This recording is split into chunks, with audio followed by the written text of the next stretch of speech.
കഷ്ടപ്പാടും ദാരിദ്ര്യവുമായിരുന്നു അവന് കൂട്ടി. ഒരു നേരത്തെ ആഹാരം പോലും കഴിക്കാനില്ലാത്ത അവന് പഠിക്കാനുള്ള ആഗ്രഹം വളരെ വലുതായിരുന്നു. അവന്റെ വിഷമം കണ്ട് തന്റെ അമ്മ അവനെ ഒരു സർക്കാർ സ്കൂളിൽ ചേർത്തു.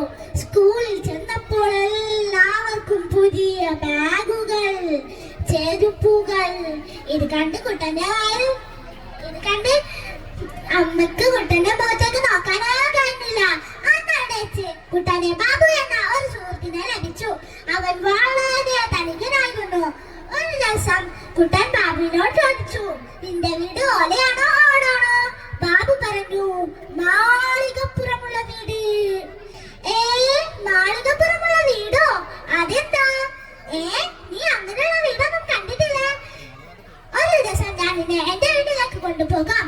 അങ്ങനെ ഒരു ദിവസം ബാബു കുട്ടനെയും കൂട്ടി തന്റെ വീട്ടിലേക്ക് യാത്രയായി. വീട് കണ്ടതും കുട്ടൻ ഞെട്ടിപ്പോയി. ഇതെന്താ? കൊട്ടാരം പോലെ ഉണ്ടല്ലോ. അവർ വാതിൽ തുറന്നതും കുട്ടൻ പേടിച്ചു പോയി.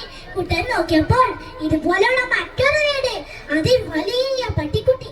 പട്ടിക്കുട്ടിയുടെ മുന്നിൽ എന്താണെന്നോ? വലിയൊരു പാത്രം നിറയെ ഭക്ഷണം. ഇത് കണ്ട് കുട്ടന്റെ വയറെല്ലാം മാറി. ഒരു ദിവസം ടീച്ചർ എല്ലാവരോടുമായി ഒരു ചോദ്യം ചോദിച്ചു, നിങ്ങൾക്ക് ഭാവിയിൽ ആരാകണം? ഇത് കേട്ടത് കുട്ടൻ ഉറക്കെ വിളിച്ചു പറഞ്ഞു, എനിക്ക് ബാബുവിന്റെ വീട്